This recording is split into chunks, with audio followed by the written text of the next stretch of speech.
Hello student, चलिए हम लोग पढ़ते हैं, आगे बढ़ाते हैं चैप्टर को। हम लोग पढ़ रहे हैं principle of inheritance and variation. इसमें हम लोग लास्ट टॉपिक हम लोग इसमें पढ़े थे म्यूटेशन के बारे में। म्यूटेशन हम लोग पढ़े थे और आज हम लोग पढ़ने वाले हैं पेडिग्री एनालिसिस। पेडिग्री एनालिसिस क्या होता है, पेडिग्री एनालिसिस कहाँ पर इसका यूज किया जाता है, किस तरह से इसका यूज हम लोग करेंगे पेडिग्री एनालिसिस का, ये हम लोग आज समझेंगे। इसके बारे में हम लोग जानेंगे कि पेडिग्री एनालिसिस है क्या, इससे हम लोग क्या करते हैं, क्यों हम लोग को ये पढ़ना ज़रूरी है। तो देखिए ये सब हम लोग पढ़ने का बस एक ही कारण है कि हम लोग जो पढ़ते हैं ये इससे ये पता चलता है, ये जानते हैं कि हम लोग का जो पीढ़ी है मतलब जनरेशन है, ये जनरेशन में किस तरह से कौन सा जेनेटिकल डिजीज या अफेक्टेड जो होता है, कौन कौन सा वंश में जनरेशन में आता है, आ जाता है। इसको हम लोग क्या करते हैं, एक चित्र के द्वारा दर्शाते हैं। इसी को हम लोग कहते हैं मतलब पेडिग्री एनालिसिस कहते हैं। वो बोर्ड पर हम लिख दिए कि पेडिग्री एनालिसिस है क्या। तो देखिए पहले इसको हम लोग थोड़ा सा समझ लेते हैं, उसके बाद फिर आगे बढ़ते हैं। पेडिग्री एनालिसिस के बारे में हम लोग पहले समझ लेते हैं। पेडिग्री एनालिसिस को हिंदी में हम लोग बोलते हैं वंशावली विश्लेषण। मतलब वंश का विश्लेषण करना, वंश के बारे में व्याख्या करना कि वंश का जो हम लोग चित्र के द्वारा दर्शाते हैं एक जनरेशन से दूसरा जनरेशन में, मतलब दो या दो से अधिक जनरेशन को जो हम लोग चित्र द्वारा दर्शाते हैं, एक ट्री बनाते हैं, फैमिली ट्री, इसी को हम लोग बोलते हैं पेडिग्री। और इस तरह के जो इसमें आनुवंशिक लक्षण पाया जाता है तो इसको हम लोग बोलते हैं मतलब एनालिसिस। तो कुल मिलाकर हम लोग इसको पूरा एक साथ बोलेंगे तो पेडिग्री एनालिसिस मतलब वंशावली विश्लेषण कहते हैं। तो देखिए इसको हम लोग समझते हैं एक एक पॉइंट करके। पेडिग्री एनालिसिस पहले है क्या, इसके बारे में हम लोग समझते हैं। लिखें a record of inheritance of certain genetic traits for 2 or more generation in the form of a diagram और फैमिली ट्री।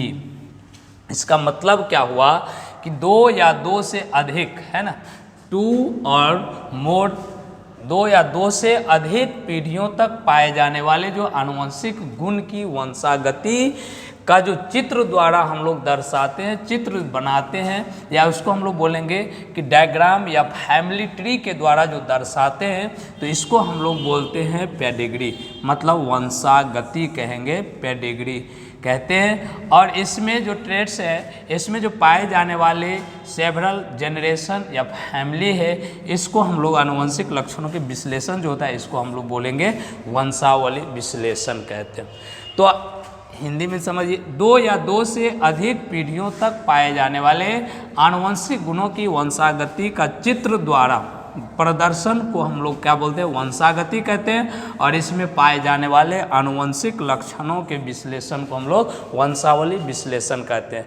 मतलब आगे हम लोग इसमें पढ़ेंगे कि अगर इस तरह का फिगर है इसको क्या बोलेंगे, इस तरह से इस तरह का चित्र बनाते हैं और इस चित्र के माध्यम से हम लोग समझेंगे कि एक जनरेशन से दूसरा जनरेशन में किस तरह से अफेक्टेड होते जाता है। कौन ऐसा, मान लीजिए कोई ऐसा डिजीज है जिसमें क्या होता है कि डिजीज क्या होता है, एक जनरेशन से दूसरा, मान लीजिए ये फीमेल, ये क्या होता है फीमेल और ये मेल।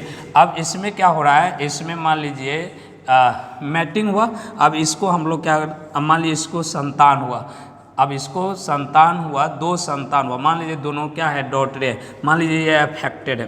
तो हम लोग इसमें यही समझेंगे कि किस तरह से ये अफेक्टेड हो गया, कैसे हम समझेंगे कि ये अफेक्टेड है।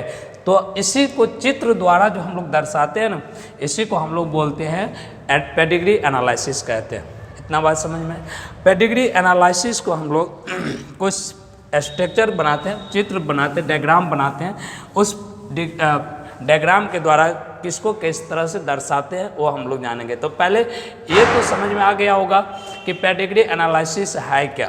तो पेडिग्री एनालिसिस है 2 या 2 से अधिक पीढ़ियों तक, अब मान लीजिए 3 है या 4 है, 5 है, कितने भी जनरेशन है, उस जनरेशन में जो आनुवंशिक गुणों की वंशागति को हम लोग चित्र द्वारा दर्शाते हैं, इसी को हम लोग बोलते हैं वंशागति कहते हैं। और इसमें जो पाए जाने वाले आनुवंशिक लक्षण का जो विश्लेषण होता है तो इसको हम लोग वंशागति विश्लेषण कहते हैं। तो जल्दी से इसको कॉपी कीजिए और इसको हम लोग फिगर द्वारा, चित्र द्वारा किस तरह से हम लोग दर्शाते हैं वो हम लोग समझते हैं। तो चलिए आगे हम लोग बढ़ते हैं पेडिग्री एनालिसिस में कि आगे चित्र द्वारा कैसे हम दर्शाते हैं, किस तरह का फिगर रहेगा उसको हम क्या बोलेंगे, ये सब हम लोग समझ लेते हैं। फिर आगे बढ़ते हैं, इसका टाइप्स हम लोग समझेंगे, फिर इसके बारे में हम लोग एक दो क्वेश्चन समझेंगे कि किस तरह से बनाया जाता है ये क्वेश्चन, इसको हम लोग समझेंगे। तो चलिए देखिए कुछ स्ट्रक्चर डायग्राम है, इस डायग्राम को समझना होगा कि ये डायग्राम किसका डायग्राम, मतलब मेल का है या फीमेल का है या अफेक्टेड है या किस तरह का है, इसको हम लोग को समझना होगा। तो पहला है, मान लीजिए इस तरह का स्ट्रक्चर रहेगा, मतलब स्क्वायर टाइप का इस तरह का स्ट्रक्चर रहेगा, तो इसको हम लोग बोलते हैं, क्या बोलेंगे, मेल। इसको बोलेंगे मेल है, स्ट्रक्चर बनाते हैं। और मान लीजिए इस तरह का सर्कल रहेगा तो इसको हम लोग बोलते हैं फीमेल। क्या बोलेंगे, इसको बोलते हैं फीमेल। अब मान लीजिए इस तरह का अगर स्ट्रक्चर है, इस तरह से समझिए, इस तरह का अगर स्ट्रक्चर है तो इसको हम लोग बोलते हैं सेक्स अनस्पेसिफाइड।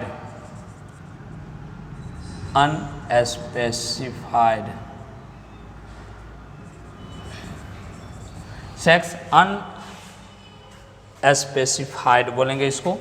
उसके बाद अगर मान लीजिए इसमें से कोई भी रहे तो इस तरह का जो स्ट्रक्चर रहेगा, मान लीजिए इस तरह का हम बनाते हैं, ये हो गया।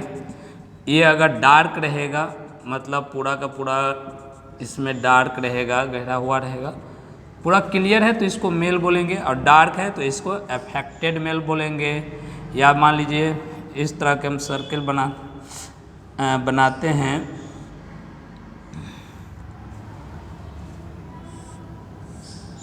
इस तरह का रहे तो ये भी क्या होगा, अफेक्टेड होगा। या गोलाकार हम बनाए, ये भी क्या होगा, अफेक्टेड होगा। तो इसमें से जो भी डार्क रहेगा, क्लीन रहेगा तो अलग अलग आएगा। अगर डार्क रहेगा तो इसको हम लोग बोलेंगे अफेक्टेड इंडिविजुअल। अफेक्टेड इंडिविजुअल मतलब ये क्या है, अफेक्ट है, मतलब कोई ना कोई बीमारी से क्या है, ग्रसित है, कोई ना कोई बीमारी से क्या है, ग्रसित है। अफेक्टेड इंडिविजुअल कोई ना कोई बीमारी से क्या होगा, ग्रसित होगा, इसीलिए इसको डार्क किया जाता है, डार्क रहता है। अब अगर इस तरह से समझ, मान लीजिए इस तरह का स्ट्रक्चर है और मैटिंग किया हुआ, ये दोनों मतलब एक मेल है और दूसरा फीमेल है, इस तरह का रहेगा, इसका मतलब होगा कि ये क्या है, मैटिंग है।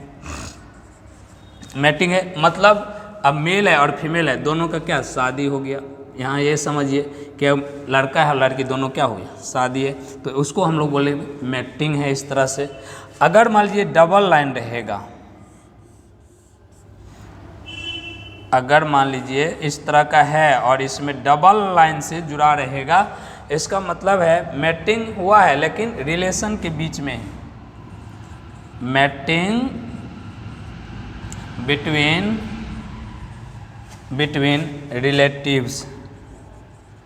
रिलेटिव्स मतलब मैटिंग हुआ है कहाँ, रिलेटिव्स के बीच में ही हो गया है।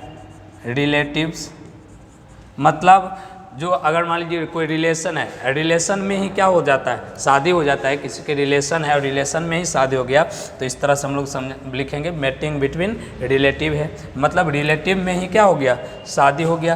तो इस तरह से इसको हम लोग दर्शाएंगे। और है यहाँ समझिए कि अगर मान लीजिए इस तरह का है, मेल है, फीमेल और ये क्या है, मेल है, इस तरह से। अब दोनों के शादी के बाद मान लीजिए यहाँ बना ये, और उसके बाद मतलब इंडिविजुअल, ऊपर वाला आ गया पेरेंट और नीचे वाला क्या हो गया इंडिविजुअल हुआ, मतलब ये दोनों का शादी हुआ है, यहाँ समझिए।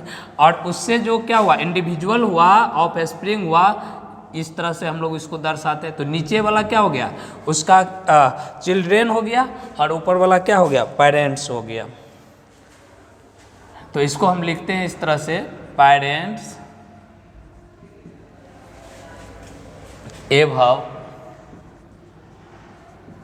above and children's below and children below, मतलब पेरेंट्स जो है ऊपर वाला पेरेंट्स हो गया और नीचे वाला क्या हो गया इसका चिल्ड्रेन हो गया। इस तरह से हम लोग समझते हैं।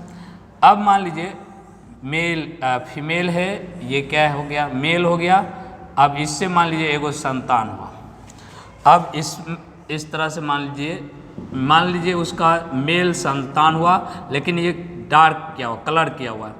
तो इसका मतलब क्या बोले थे, इसका मतलब बोले थे अफेक्टेड है, इंडिविजुअल क्या है अफेक्टेड है।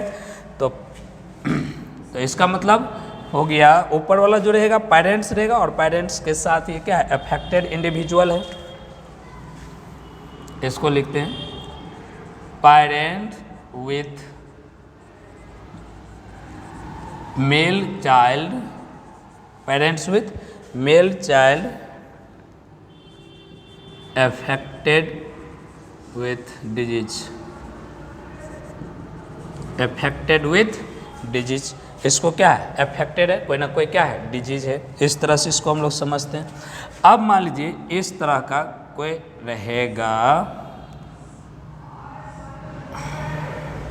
इसमें हम 5 लिख दिए। इसका मतलब क्या हो गया, इसका मतलब हो गया कि 5 जो है क्या है 5 अनएफेक्टेड ऑफ स्प्रिंग है,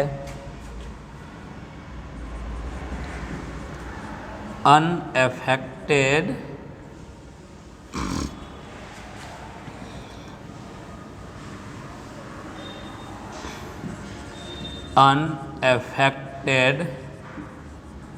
ऑफ स्प्रिंग है। मतलब समझ में आया।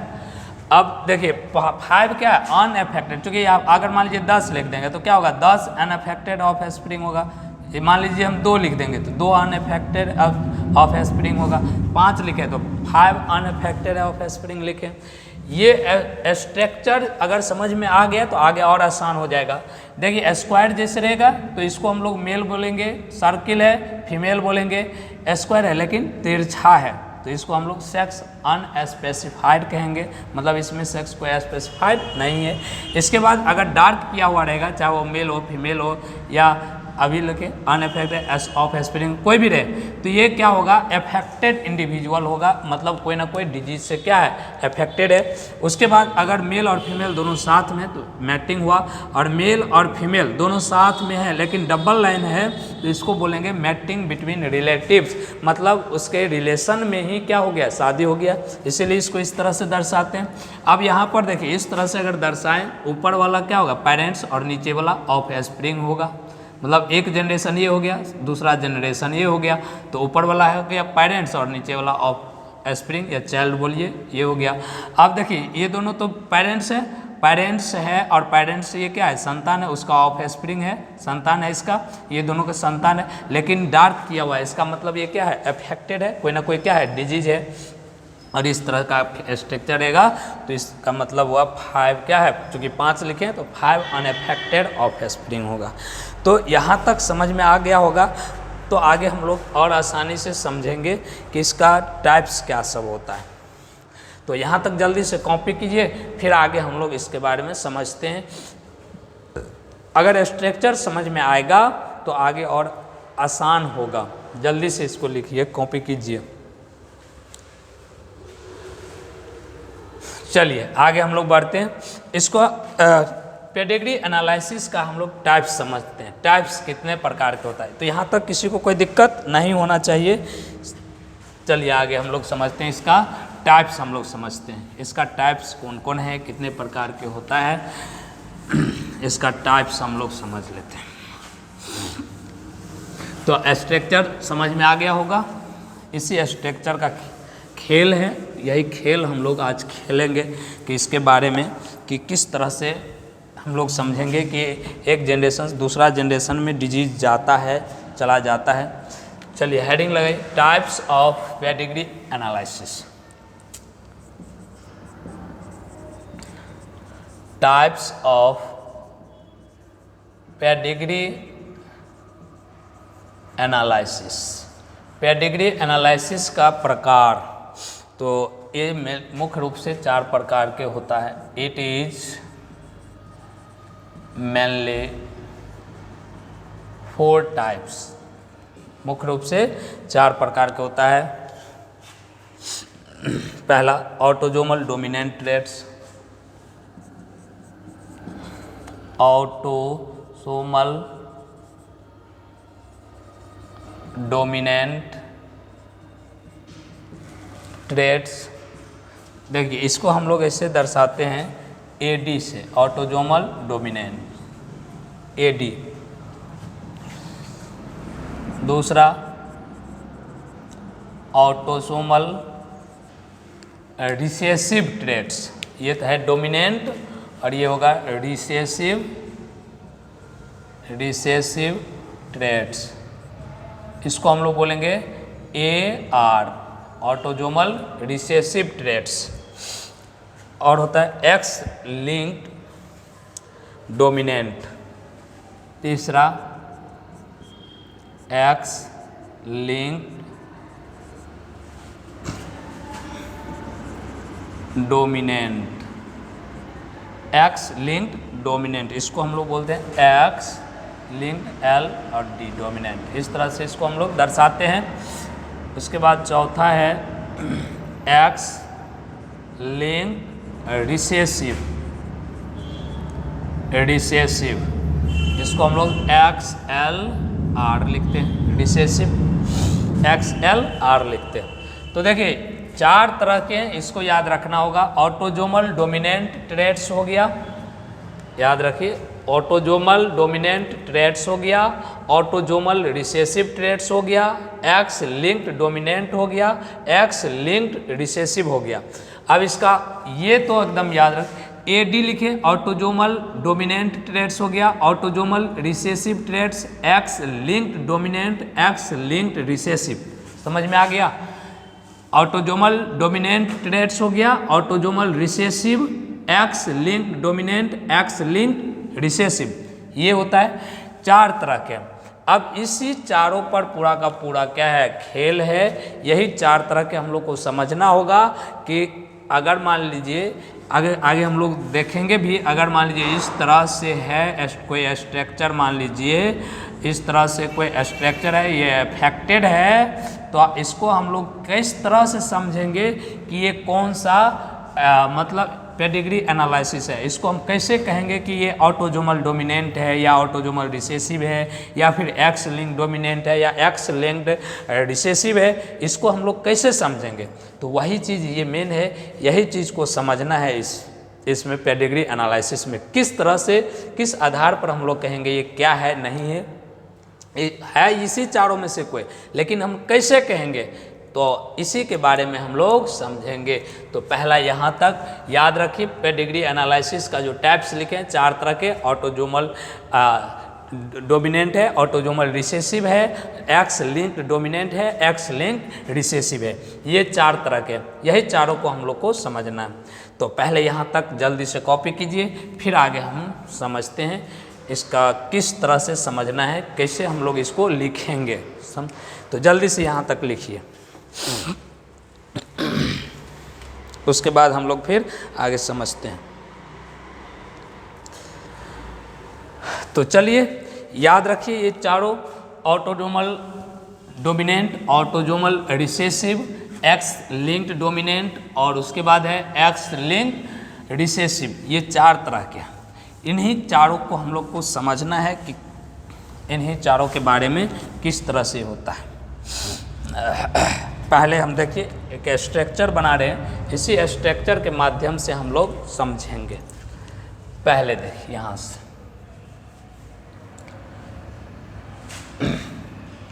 अगर मान लीजिए यहाँ ये क्या है, फीमेल, अब इसको शादी करा दिए मेल से, लेकिन फीमेल जो है क्या है, अफेक्टेड है। डायग्राम बना रहे हैं, अफेक्टेड है। और इनसे जो संतान हुआ, इनसे संतान हुआ, मान लीजिए 3 गो संतान हुआ, 3 गो संतान हुआ। एक हो गया, मान लीजिए ये अफेक्टेड मेल हो गया, मतलब उसका जो संतान हुआ अफेक्टेड एगो बेटा हो गया। उसके बाद मान लीजिए एगो क्या हो गया, बढ़िया, मतलब कोई इफेक्ट नहीं है, बेटा है। और दूसरा मान लेते हैं कि इसको क्या है, बेटी है वो। अरे इसका संतान है तो बोल सकते हैं, ऐसा थोड़े कि नहीं बोल सकते। चलिए 3 तरह। अब मान लीजिए इस सब को क्या कराते हैं, शादी कराते हैं। अब इसको शादी करा दिए, मान लीजिए इस तरह से शादी किया। अब इसको क्या हुआ, 2 गो बेटी हुआ। इसको मान लीजिए क्या हुआ, 2 गो बेटी हुआ।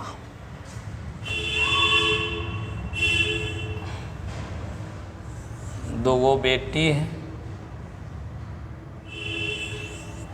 अब दोनों के दोनों इसका बेटी क्या है, अफेक्टेड है, मतलब कोई ना कोई क्या है, डिजीज है।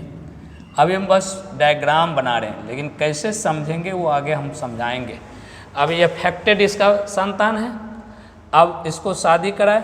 अब जो इसमें से डॉटर हुआ, दोनों के दोनों क्या है, अफेक्टेड है। अब उसके बाद इसका बारी है, इसको क्या किए, इसको भी शादी कराए।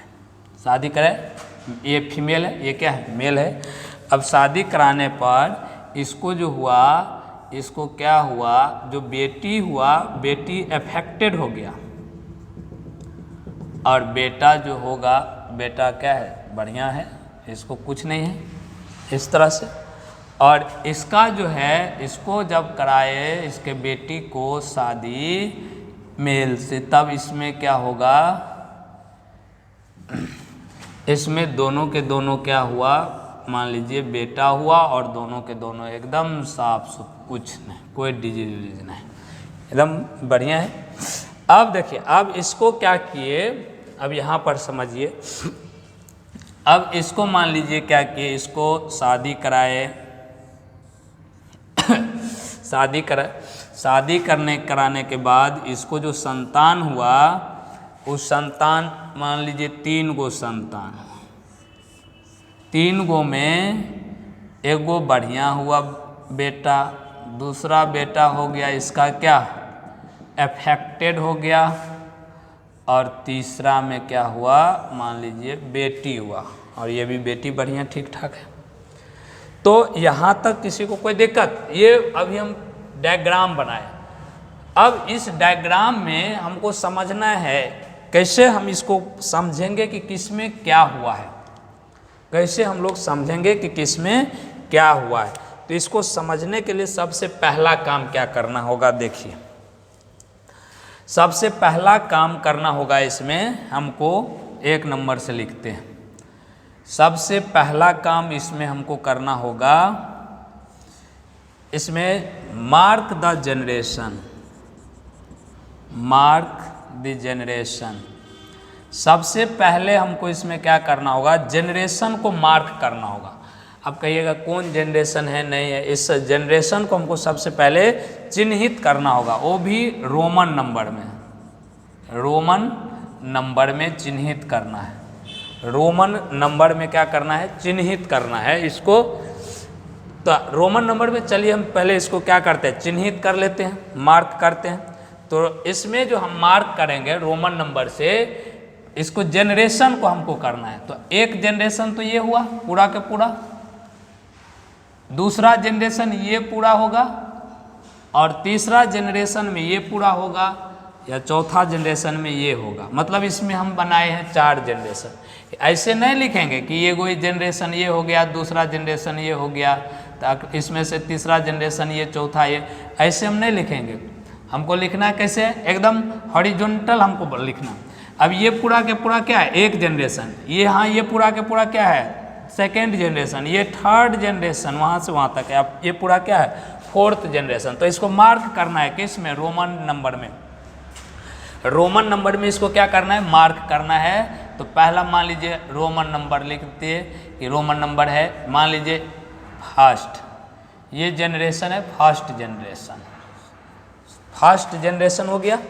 उसके बाद यहाँ आ जाइए, ये जो पूरा का पूरा है क्या है, सेकेंड जनरेशन, ये पूरा के पूरा क्या है, सेकेंड जनरेशन।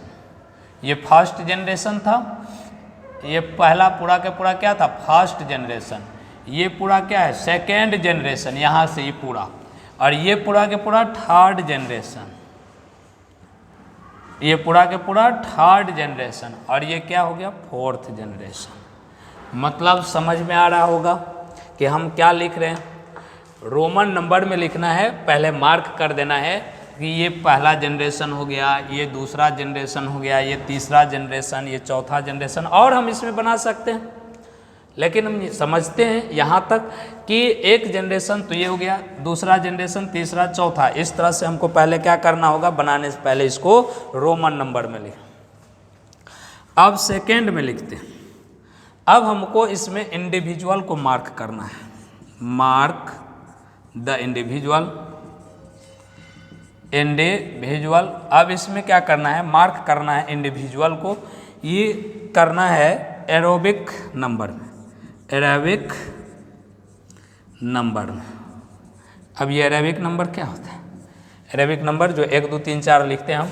अब इंडिविजुअल को मार्क करना है। तो देखिए एक नंबर में जनरेशन फर्स्ट में, जनरेशन फर्स्ट में कितना इंडिविजुअल, तो एक इंडिविजुअल ये हो गया, दूसरा इंडिविजुअल ये हो गया। इंडिविजुअल को मार्क करना है इस तरह से। अब इसको हम क्या लिखेंगे, 3 4 नहीं, क्योंकि जनरेशन फर्स्ट में हमने लिख दिया है, फर्स्ट जनरेशन में 2 गो इंडिविजुअल। अब सेकेंड जनरेशन आया है तो इसमें फिर से हम लोग 1 से ही काउंट करेंगे, 1 2 3 4 5 6, इसमें कितना इंडिविजुअल, 6 इंडिविजुअल। इस तरह से मार्क। अब क्या 6 लिख दिए तो यहाँ 7 से स्टार्ट करेंगे, नहीं, क्योंकि सेकेंड जनरेशन खत्म वहाँ तक।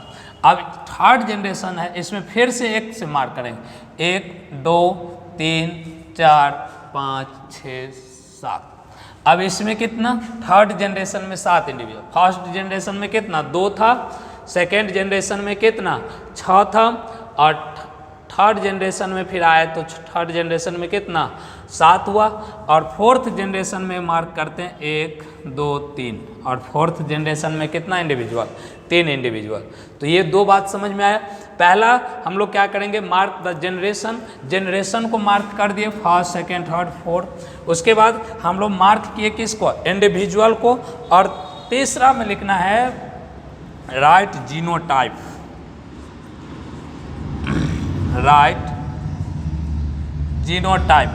अब थर्ड में क्या करना है, हमको जीनोटाइप लिखना है, जीनोटाइप लिखना है, मतलब चारों के जीनोटाइप लिखना है। कौन चारों के, जो अभी हम लोग पढ़े थे, ऑटोजोमल डोमिनेंट था, autosomal types of pedigree analysis था ना, 4 तरह के। क्या क्या था, पहला ऑटोजोमल डोमिनेंट था, ऑटोजोमल रिसेसिव, उसके बाद x linked dominant, x linked recessive, 4 तरह के था। अब वो चारों को क्या करना है, चारों को जीनोटाइप लिखना है। तो यहाँ तक पहले समझिए, मार्क द जनरेशन हम लिख दिए 1 2 3 4 करके, उसके बाद मार्क द इंडिविजुअल लिख दिए। अब हमको राइट द जीनोटाइप लिखना है। अब जीनोटाइप कैसे लिखेंगे ये भी समझते हैं।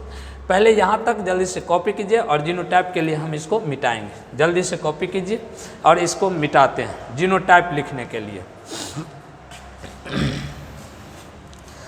चलिए जल्दी से जल्दी कॉपी कीजिए, आगे हम लिखते हैं। चलिए मिटाते हैं, स्क्रीनशॉट ले लीजिए। चलिए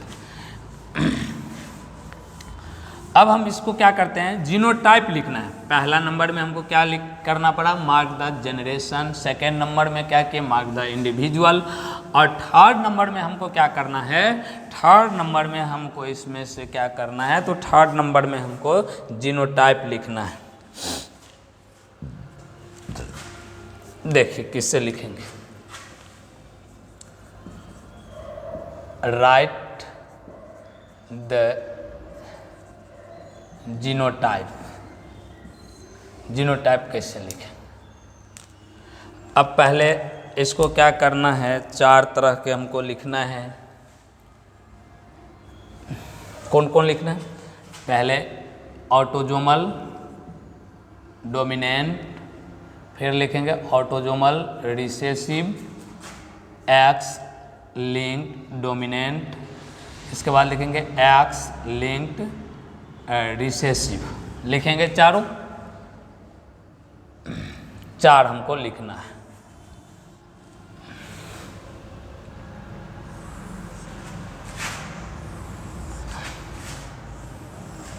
हमको क्या लिखना है, 4 लिखना है। अब 4 को लिखना है तो यहाँ पहले मेल बनाते हैं, मेल है। उसके बाद फिर लिखना है एफेक्टेड, ये मेल का लिखेंगे। उसके बाद एफेक्टेड मेल लिखेंगे।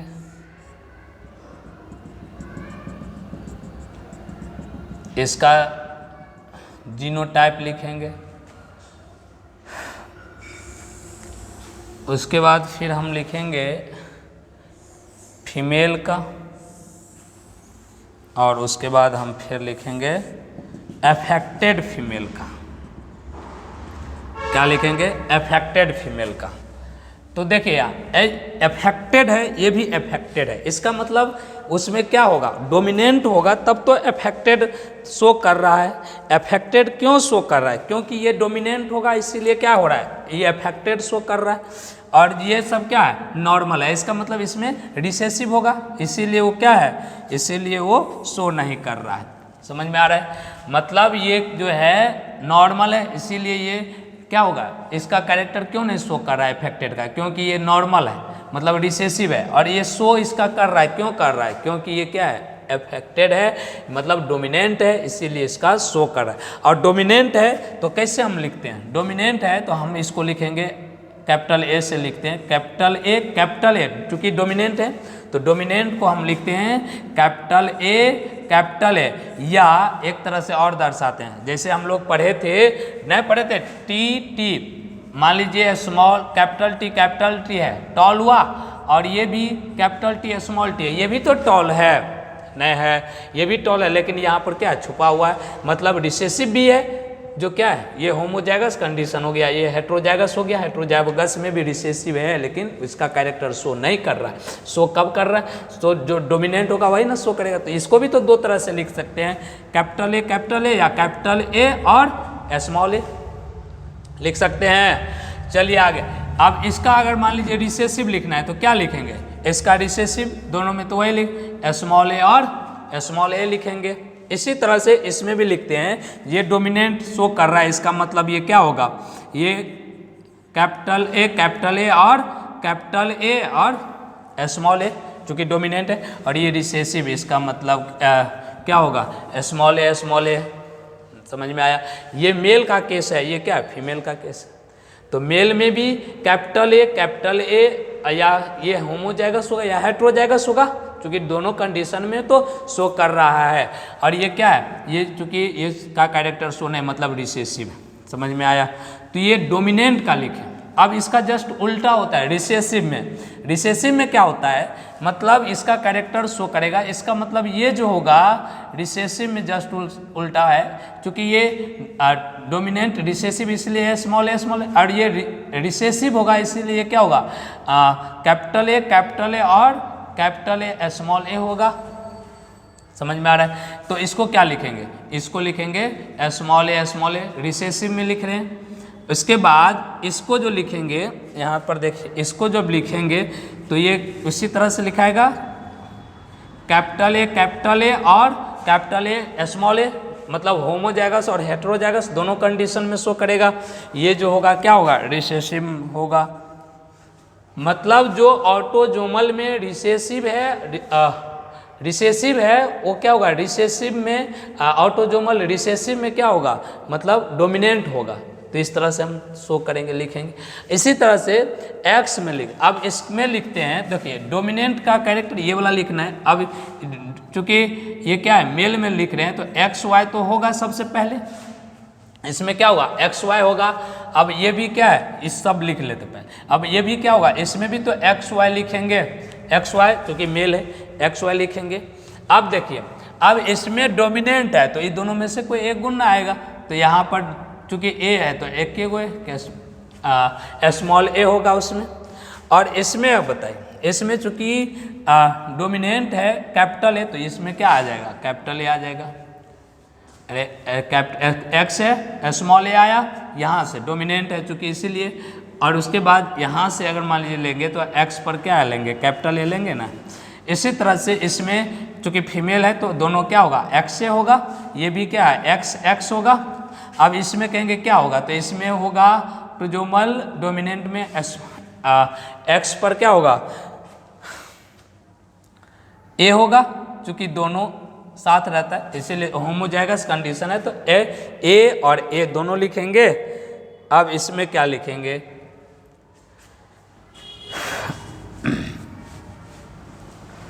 समझ में आ रहा है क्या? अब देखिए इसमें लिखते हैं, किसमें, इसमें लिखते हैं, इसमें। अब इसमें क्या होगा, क्योंकि ए दोनों पड़ता है, एक्स ए ऐसे लिखेंगे या एक्स ए ऐसे लिखेंगे, दोनों है। और हेट्रोजाइगस भी है तो हेट्रोजाइगस में क्या लिखेंगे, एक्स ए और एक्स स्मॉल ए लिखेंगे। अब कहिएगा यहाँ पर क्यों नहीं लिखे, यहाँ पर क्यों नहीं लिखे, क्योंकि दोनों में देख रहे हैं एक्स पर क्या है, ए एन आएगा, इसमें से आए चाहे इसमें से आए, तो यही एन आएगा कैपिटल ए, इसीलिए एक ही को लिखे। समझ में आ रहा है, इसमें से ए लेगा या फिर इसमें से, क्योंकि डोमिनेंट ना ये नहीं ना आएगा, क्यों नहीं आएगा, क्योंकि ये तो रिसेसिव है, तो कैसे जाएगा, तो डोमिनेंट आएगा, इसीलिए इस पर क्या किए, दोनों एक ही साथ लिख दिए। अलग इसमें कैसे हम अलग अलग, चूंकि दोनों होमोजाइगस था, तो होमोजाइगस था तो इसमें क्या किए, दोनों पर लिखे, हेट्रोजाइगस है इसलिए। तो यहाँ तक ये समझ में आया, यहीं से लिख रहे हैं, इसमें कुछ नहीं किए हम, इसमें बस यहीं से लिख रहे हैं। अब यहाँ रिसेसिव वाला मान लीजिए एक्स वाई है, तो अब हम लिखेंगे रिसेसिव से, यहाँ से लिखेंगे, यहाँ से क्या लिखेंगे, देखिए आप रिसेसिव में लिखेंगे, क्योंकि यहाँ से लेंगे तो दोनों में से तो कोई एक ही आएगा, एक्स वाला ए और वाई के तो वाई ही रहेगा। अब इसमें लिखेंगे रिसेसिव का, तो इसमें फिर क्या लिखेंगे, एक्स ए और वाई स्मॉल एक्स स्मॉल ए लिखेंगे। अब इसमें लिखते हैं, इसमें क्या लिखेंगे, क्योंकि दोनों लिखाएगा तो कोई होमोजाइगस है, एक्स ए और एक्स ए और एक्स स्मॉल ए हो जाएगा, तीनों कैपिटल है क्या है स्मॉल। अब इसको लिखेंगे तो एक्स ए और एक्स ए लिखेंगे। तो इस तरह से हम इसका क्या लिखते हैं, जीनोटाइप लिखते हैं। तो जीनोटाइप अगर लिखने आ गया, समझ में आ गया, तो आगे और आसान होगा। यहाँ तक किसी को कोई दिक्कत नहीं आना चाहिए, क्योंकि यहाँ डोमिनेंट है तो डोमिनेंट कैरेक्टर शो कर रहा है, इसीलिए हम इसको लिखें कैपिटल में, स्मॉल में जो रिसेसिव है स्मॉल में लिखें। अब डोमिनेंट, अब रिसेसिव में जो लिखे हैं, जो डोमिनेंट में रिसेसिव था वो रिसेसिव में क्या हो गया, डोमिनेंट। तो अब यहाँ पर लिखे capital A capital A small A, इस तरह से हम पूरा के पूरा लिखते हैं। अब इसको क्या करना है, अब डायग्राम समझते हैं, डायग्राम से हम इसको समझेंगे। पहले यहाँ तक कॉपी कीजिए, उसके बाद फिर हम इसके आगे समझते हैं एक एक करके। जल्दी से इसको राइट डाउन कीजिए, लिखिए, इसके आगे फिर हम समझते हैं। तो जल्दी से लिखिए, स्क्रीनशॉट ले लीजिए। चलिए आगे हम समझते हैं। इसी को ध्यान में रखते हुए बनाइए क्वेश्चन और देखिए कौन कौन कंडीशन है, क्या है।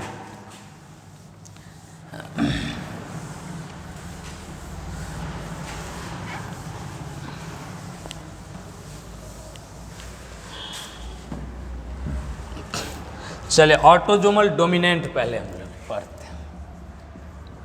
ऑटोजोमल डोमिनेंट बताना है कि इनमें से कौन ऑटोजोमल डोमिनेंट है, समझे। अब इसमें डायग्राम बनाते हैं और बताना है कि कौन ऑटोजोमल डोमिनेंट है। ए में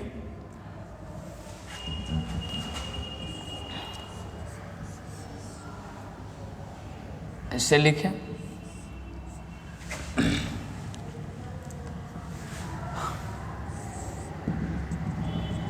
ये अफेक्टेड है और बी नंबर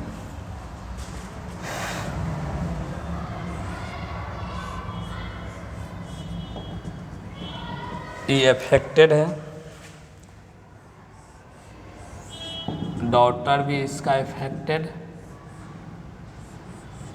और ये इसमें पहचानना है कि कौन ऑटोजोमल रिसेसिव है, सी नंबर लिखते हैं। ये दोनों क्या अफेक्टेड है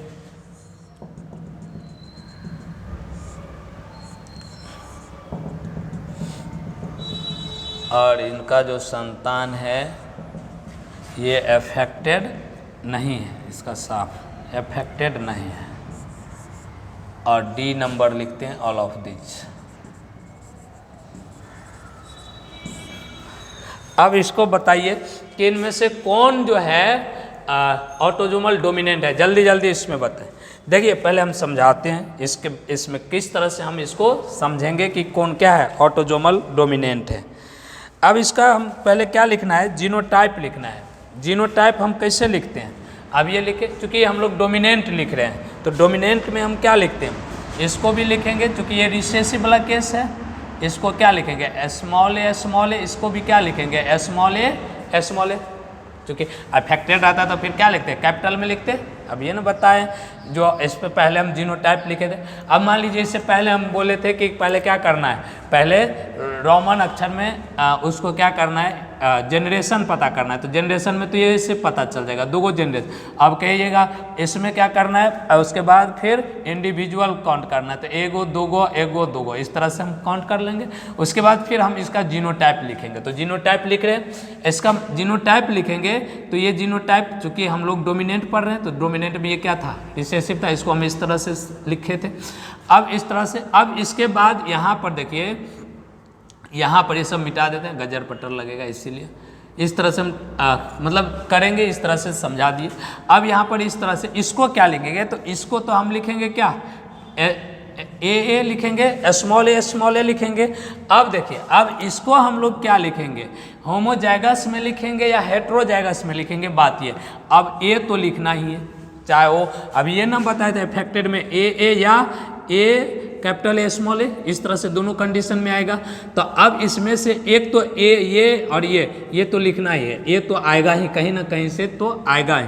अब इसमें बात यह है कि सेकेंड पर यहाँ पर कैपिटल ए लिखे या स्मॉल ए लिखे, मतलब होमोजाइगस लिखे या हेट्रोजाइगस लिखे, बात सवाल ये उठता है। तो अब देखिए यहाँ पर अच्छा ठीक है, ये जो होगा ये तो आना ही आना है, चाहे वो अब इसका मतलब ये ना इसमें अफेक्टेड नहीं तो अब ये तो क्या है ये जो है ये दोनों में से तो नहीं है, कैपिटल ए कहीं नहीं है, इसका मतलब क्या है ये नहीं आएगा। मान लीजिए इससे पहले वाला जनरेशन से हो सकता है, यहाँ हम नहीं दर्शाए हैं वो अलग बात है, लेकिन हो सकता है कि इससे पहले वाला से आए।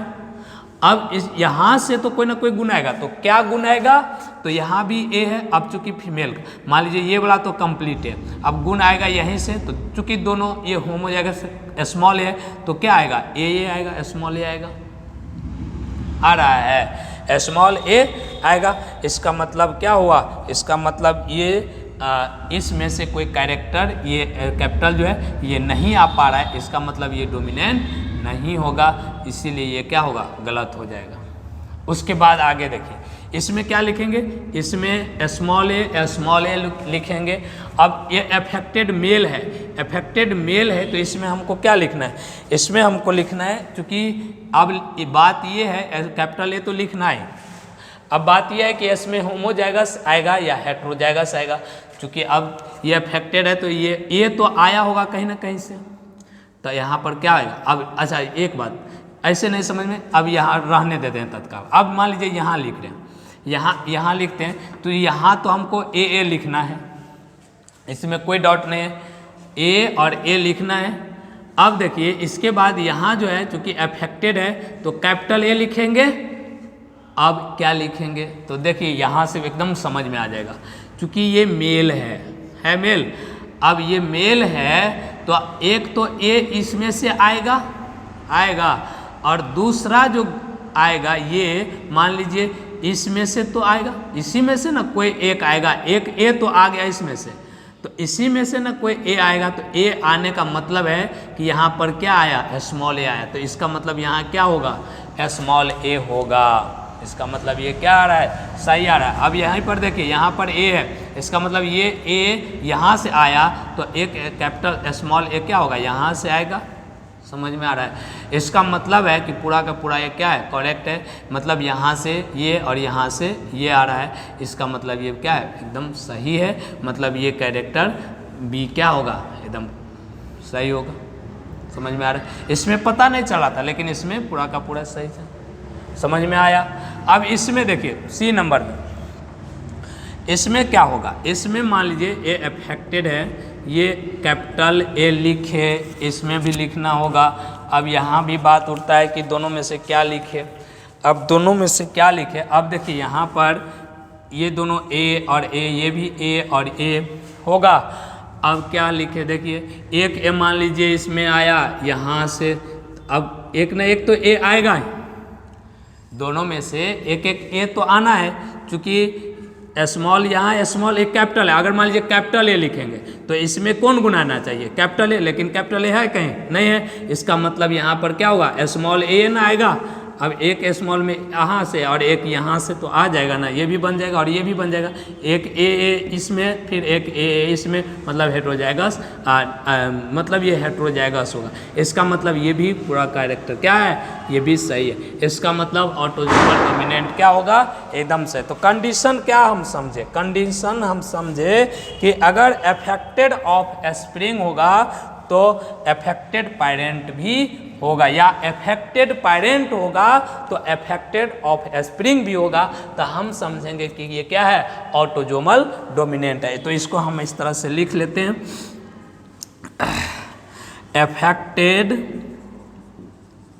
Affected of spring should have, affected of spring should have affected parents, affected parents। मतलब कि अगर अफेक्टेड ऑफ स्प्रिंग है तो उसका पेरेंट्स भी क्या होना चाहिए, अफेक्टेड होना चाहिए। तो ये दोनों में तो वही कंडीशन है नहीं, या अफेक्टेड पेरेंट होगा तो उसका ऑफ स्प्रिंग भी क्या होगा, अफेक्टेड होगा। तो इसका मतलब ये हमको क्या है, एकदम सही। तो जल्दी से लिखिए, फिर आगे हम लोग नेक्स्ट समझते हैं। ये था ऑटोसोमल डोमिनेंट का। अब आगे हम लोग समझते हैं इसका, जल्दी से लिखिए, आगे हम समझते हैं। आगे लिखिए, नेक्स्ट है रिसेसिव, ऑटोसोमल रिसेसिव। तो ये समझ में आ गया होगा। नेक्स्ट लिखते हैं, नेक्स्ट समझिए, ऑटोसोमल रिसेसिव, हेडिंग लगाइए, ऑटोसोमल रिसेसिव, ऑटोसोमल रिसेसिव। अब ऑटोसोमल रिसेसिव कैसे हम पता करेंगे, इसमें भी उसी तरह से हम समझते हैं कि मान लीजिए इस तरह से एक मेल है, फीमेल है और एक मेल है। अब इसका जो चाइल्ड होगा, चाइल्ड फीमेल चाइल्ड है और ये क्या है, अफेक्टेड है, और ये क्या है, मेल चाइल्ड है जो अनअफेक्टेड है। अब इसी तरह से बी में देखिए, बी में फीमेल है और एक मेल है, जो मेल क्या है, अफेक्टेड है। अब इससे जो ऑफ स्प्रिंग हुआ, इसमें ऑफ स्प्रिंग जो मेल है ये अफेक्टेड है और फीमेल जो है अफेक्टेड नहीं है। इसी तरह से अगला है सी नंबर, कि एक मेल है, फीमेल है और ये क्या है, मेल है। ये दोनों के दोनों क्या है, अफेक्टेड है, ये दोनों के दोनों क्या है, अफेक्टेड है। और इससे जो संतान हुआ है, इस संतान क्या है, दोनों के दोनों मतलब साफ एकदम, इसमें कोई डिजीज विजीज ना है। मतलब एक मेल और एक फीमेल। और डी नंबर में वही बात फिर लिखते हैं, all of these, all of these. अब बताइए इसमें कौन रिसेसिव होगा और कौन डोमिनेंट होगा। तो अब देखिए, इसमें चूंकि अब रिसेसिव का केस आ गया तो बात वही है। अब क्वेश्चन है तो पहले हमको क्या दर्शाना है, जनरेशन, 1-2 जनरेशन। अब इसके बाद नंबर ऑफ इंडिविजुअल हमको दर्शाना है। वो सब मन में एकदम रख लीजिए, याद रहे। अब इसके बाद हमको मेन होता है इसमें कि जीनोटाइप लिखना। अब जीनोटाइप लिखेंगे क्योंकि रिसेसिव का केस है, तो अब इसके ये ऑटोजो मतलब होमोजाइगस लिखे या हेट्रोजाइगस लिखे। एक ए हम लिख दिए, यहाँ भी एक ए आएगा, यहाँ भी एक ए आएगा, और ये जो होगा ये क्या होगा, रिसेसिव है, स्मॉल ए होगा। किसी को कोई दिक्कत? अब बताइए कि इसमें हम क्या लिखें, इसमें ये हेट्रोजाइगस लिखे या होमोजाइगस लिखे, क्या लिखे? तो देखिए इसमें अब हम लिखते हैं, चूँकि ये कैरेक्टर है, पहले इधर अब ए है तो ए मेल से मान लीजिए ए आया तो फीमेल से क्या आएगा, मतलब कैपिटल ए आया तो फीमेल से क्या आएगा, फीमेल से तो चांस बनता है स्मॉल ए ही आएगा, फीमेल से क्या आएगा, स्मॉल ए ही आएगा। या इसको हम ऐसे भी लिखते हैं। अच्छा चलिए पहले स्मॉल ए लिखिए, या नहीं तो इस तरह से इधर, इससे समझिए। एक ए मान लीजिए इसमें से आया तो एक ए तो इधर से भी आ सकता है, होमोजाइगस लिखेंगे। एक ए मान लीजिए इसमें आया इधर से, तो इधर से भी तो एक ए आएगा, तो होमोजाइगस लिखते हैं। या इसमें देखिए चूँकि अब एक ए तो इसमें है ही नहीं, मान लीजिए इसमें से आया कैपिटल ए तो इसमें है ही नहीं, तो इसका मतलब है कि इसमें भी क्या होगा, इसमें भी स्मॉल ए होगा, तब ना दोनों में अगर आया है तो एक ए इसमें से एक ए इसमें से आना होगा चाहिए, तो इसमें कैपिटल कहीं है ही नहीं, तो आएगा को क्या आएगा, क्योंकि कैपिटल है नहीं तो स्मॉल ए आया, तो एक इसमें से आया होगा और एक किस में से, इसमें से आया होगा, तब ना डबल ए हुआ, तो तब ना दोनों स्मॉल ए हुआ। अब इस हिसाब से यहाँ पर तो ये तो डोमिनेंट मतलब होमोजाइगस भी होगा और हेट्रोजाइगस भी तो हो सकता है। एक ऐसे मान लीजिए कैपिटल ए आया, इससे आगे क्या स्मॉल ए आया, या फिर ऐसे मान लीजिए कि इससे आया क्या कैपिटल ए, या नहीं तो यहाँ से आया क्या स्मॉल ए आया। तो इस तरह से आता है, मतलब इसमें क्या हो गया कि जब ये दोनों क्या अनएफेक्टेड है तो मतलब उनका क्या है, एक अफेक्टेड आ गया, मतलब ये रिसेसिव, दोनों क्या अनएफेक्टेड है, लेकिन ये क्या आ गया, अफेक्टेड आ गया, मतलब इसमें अफेक्टेड ऑफ स्प्रिंग जो है क्या होगा, मतलब नहीं होना चाहिए। इसमें क्या था, इससे पहले जो अफेक्टेड ऑफ स्प्रिंग था और उनका पेरेंट्स को भी अफेक्टेड होना चाहिए था, लेकिन इसमें क्या है, ऑफ स्प्रिंग अफेक्टेड होगा लेकिन इनका पेरेंट्स जो है अफेक्टेड नहीं होना चाहिए, तो ये इसका मतलब ये क्या है, एकदम सही है। इसी तरह से इसमें लिखते, इसमें तो इतना कन्फर्म है कि ए होगा, इसमें भी क्या होगा, ए होगा, कोई किसी को कोई दिक्कत नहीं होना चाहिए। अब बच गया ये, तो इसमें हम तो ए तो लिख सकते हैं। अब इसका क्वेश्चन रहता है कि अब इसमें क्या होगा, कि अब जो होगा इसमें ए होगा कैपिटल या स्मॉल ए होगा, क्योंकि यहाँ पर से कैपिटल मान लीजिए आ गया तो एक क्या आएगा, स्मॉल आएगा, इधर से आएगा, तो इसका मतलब यहाँ भी क्या होगा, ए होगा। समझ में आ रहा है, क्योंकि एक इसमें से आया होगा तो एक तो ए आएगा ना इसमें, तो मतलब ये क्या आ गया इस तरह से। अब मान लीजिए इसमें क्या होगा, अब यहाँ पर ध्यान से देखिए कि चूँकि अफेक्टेड मेल है यहाँ पर और यहाँ पर क्या है, डॉटर है अफेक्टेड, मतलब ये जो अफेक्टेड वाला गुण है ये गुण इसमें से इसमें आया, मतलब आया इस तरह से, इसमें भी ये क्या होगा, ये भी सही होगा। अब यहाँ पर देखिए ये दोनों अफेक्टेड है तो स्मॉल ए लिखेंगे, एक स्मॉल कैपिटल एक, तो मतलब यहाँ पर कोई ए है ही नहीं, तो या तो इसमें क्या होगा, स्मॉल ए ही होगा। इसका मतलब ये क्या होगा, दोनों अफेक्टेड है, ये अफेक्टेड नहीं है, इसका मतलब यहाँ उल्टा हो रहा है, इसका मतलब ये क्या है, गलत है, इसका मतलब ये भी नहीं होगा, ऑल ऑफ दिस, तो दो गो होगा। समझ में आ रहा है। इस तरह से हम बनाते हैं क्वेश्चन को अलग अलग तरीका से। ये ऑटोजोमल रिसेसिव का कंडीशन, तो इसमें हम क्या लिख सकते हैं, इसमें हम लिखेंगे affected of spring, affected of spring, affected of spring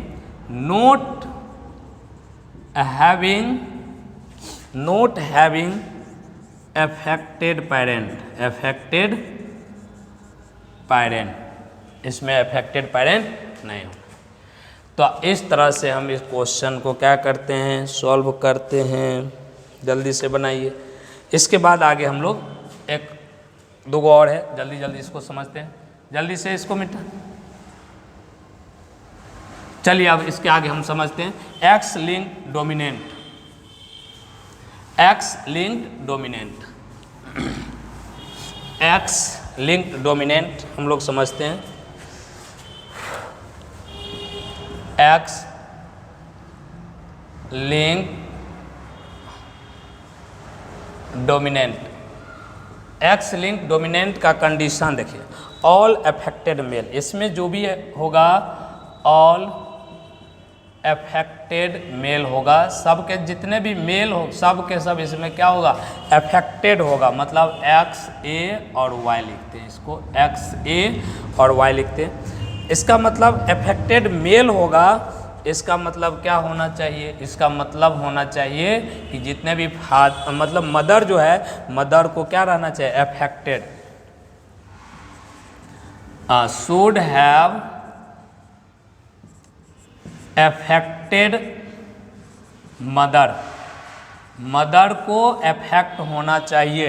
अगर मदर अफेक्ट होगा तो जितने भी ऑल डॉटर, जितने भी डॉटर होगा सब के सब क्या होगा, अफेक्टेड होगा।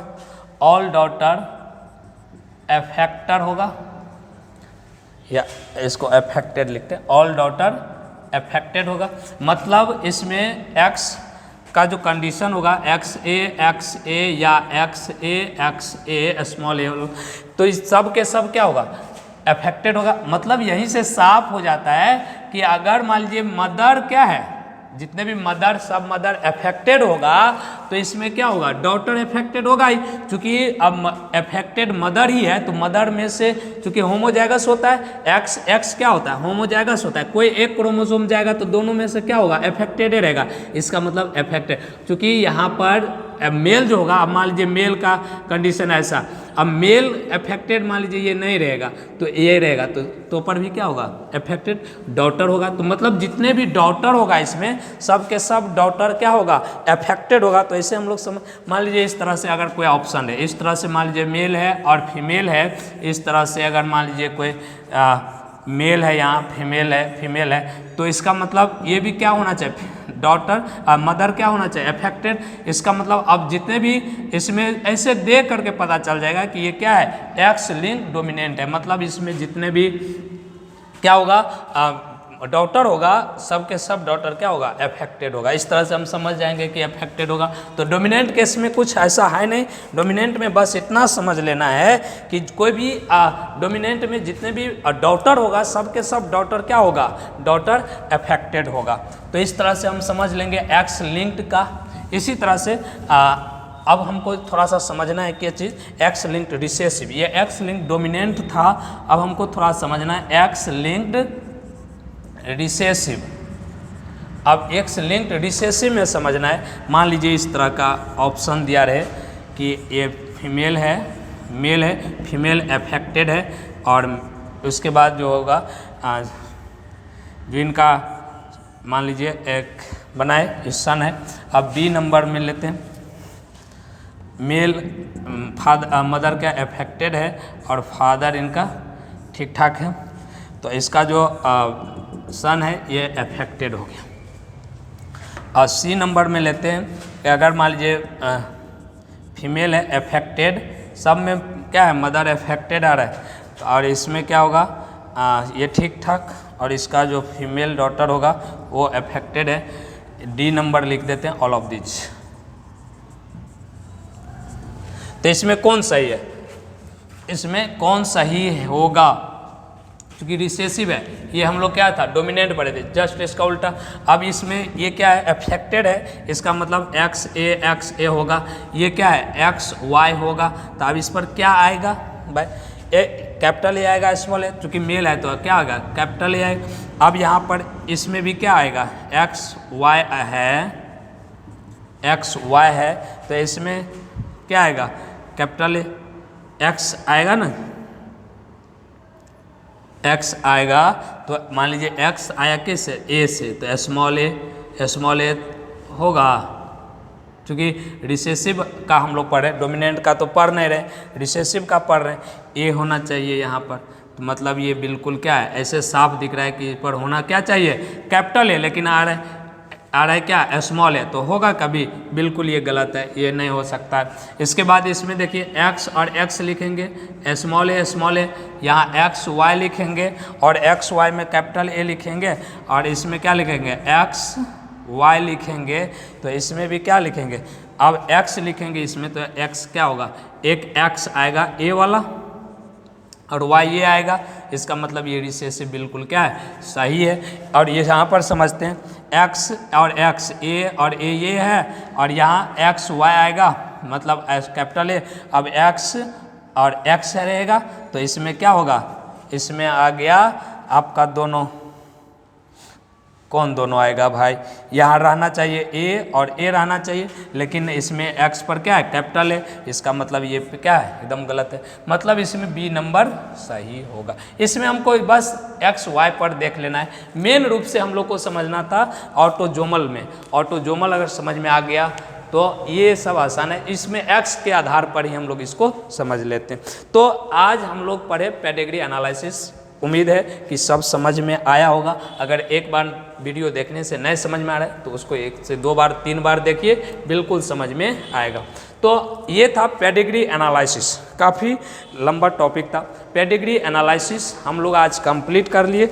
अब हम लोग नेक्स्ट क्लास में जेनेटिक डिसऑर्डर के बारे में पढ़ेंगे, तो आज रहने देते हैं। उम्मीद करते हैं कि यहाँ तक पेडिग्री एनालिसिस में समझ में आ गया होगा। देखिए इसमें है कुछ नहीं, बस जीनोटाइप लिखना आना चाहिए। जीनोटाइप अगर आप लिख लेते हैं तो एकदम साफ हो जाता है कि कौन ऑटोजोमल डोमिनेंट है, कौन ऑटोजोमल रिसेसिव है, कौन एक्स लिंक्ड डोमिनेंट है, कौन एक्स लिंक्ड रिसेसिव है, ये बिल्कुल साफ हो जाता है। तो इस तरह से हम पेडिग्री एनालिसिस आज समझे। इसके बाद हम लोग डिसऑर्डर के बारे में, जेनेटिक डिसऑर्डर के बारे में नेक्स्ट क्लास में, नेक्स्ट वीडियो में समझेंगे। आज रहने देते हैं यहाँ तक। Thank you.